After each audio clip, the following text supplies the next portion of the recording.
मध्य प्रदेश सरकार महिलाओं की सशक्तिकरण के लिए, महिला सशक्तिकरण के लिए लगातार काम कर रही है। इसके लिए सरकार महिलाओं को आत्मनिर्भर बना रही है।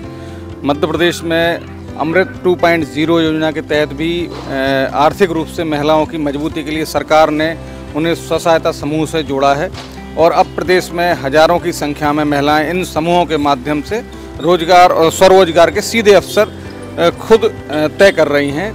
मध्य प्रदेश में शहरी क्षेत्र की महिलाओं को स्व सहायता समूहों से जोड़कर सरकार उन्हें स्वरोजगार के अवसर उपलब्ध करा रही है। किस तरह से महिला वर्ग आर्थिक रूप से मजबूत होकर मध्य प्रदेश की प्रगति में अपनी भागीदारी तय कर रहा है? मध्य प्रदेश सरकार द्वारा महिला कौशल विकास योजना के तहत 45 दिन का एक उनको उपकरण दिया जाता है, या सिलाई मशीन हो या कुछ भी हो। उसके बाद 45 दिन के बाद उनको एक परीक्षण कराया जाता है। परीक्षण के बाद अगर वो उसमें 3 विभाग में बांटा गया है, कुशल, अर्धकुशल, कुशल।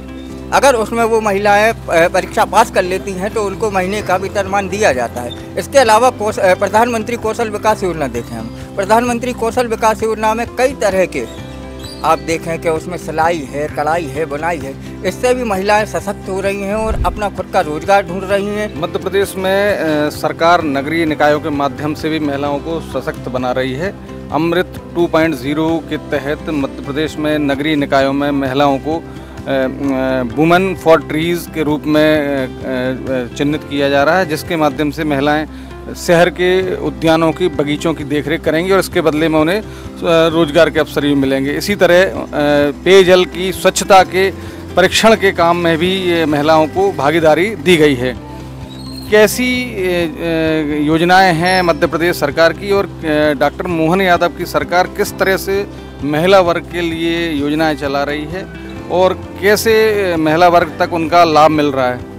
वास्तव में देखा जाए मध्य प्रदेश सरकार बहुत अच्छा काम कर रही है और ये स्वरोजगार योजना और ये वुमेन फॉर ट्री और पर्यावरण को बचाने के लिए, जल का शुद्धिकरण के लिए, और ये एक ऐसा वर्ग था महिला जो एक व्यक्ति पर निर्भर रहता था।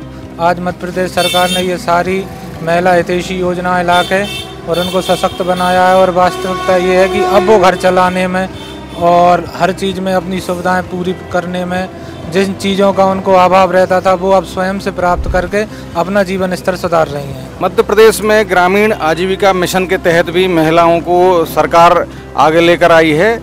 मध्य प्रदेश में जो इस आजीविका मिशन के माध्यम से जो करीब 44% जो स्टार्टअप्स हैं वो महिलाओं के हिस्से में हैं। महिलाएं न केवल खुद अपने आप को आत्मनिर्भर बना रही हैं बल्कि अपने परिवार को और अपने समाज को भी आगे लेकर जा रही हैं। क्या मानते हैं, मध्य प्रदेश में महिला सशक्तिकरण के जो काम हुए हैं वो पुख्ता हैं और सरकार की जो नीयत है वो साफ है? मैं आपसे कहना चाहूँगा मोहन यादव जी बहुत अच्छा कार्य कर रहे हैं इन सब चीज़ों को लेकर।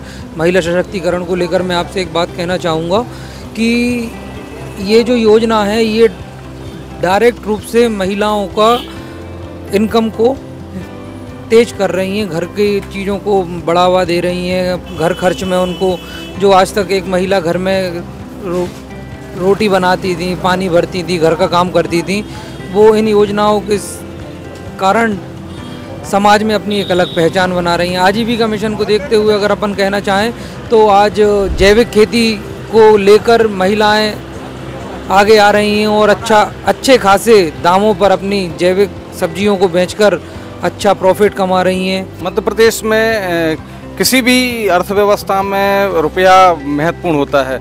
मध्य प्रदेश सरकार अब लिटरेसी फाइनेंशियल लिटरेसी प्रोग्राम चला रही है, जिसके माध्यम से महिलाओं को बिजनेस कैसे करना है, व्यवसाय कैसे चलेगा और मुद्रा का विनिमय है वो किस तरह से रखा जाए इससे लाभ हो।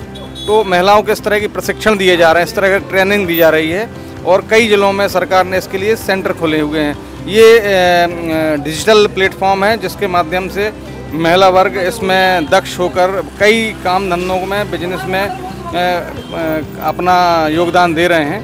क्या मानते हैं आप, अर्थव्यवस्था को चलाने वाली जो रुपया होता है उस पर महिलाओं की पकड़ मजबूत होगी तो किस तरह से उनका समाज में महत्व बढ़ेगा, समाज में उन्हें सम्मान मिलेगा और वो आर्थिक रूप से सशक्त होंगे?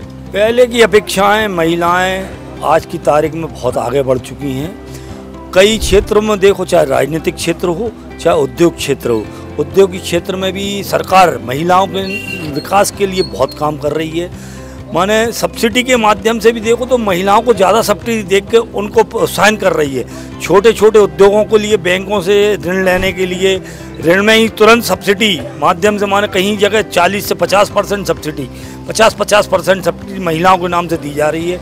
महिलाएं जो पढ़ी लिखी हैं, आज की पहले की महिलाएं पढ़ी लिखी नहीं होती थी, आज की युवा जो युवतियां हैं पढ़ लिख कर स्टार्टअप की ओर जा रही हैं, बहुत लंबे स्केल की ओर बढ़ती जा रही हैं। मध्य प्रदेश सरकार ने महिला सशक्तिकरण के लिए जो मिशन तय किया है वह लगातार आगे बढ़ रहा है।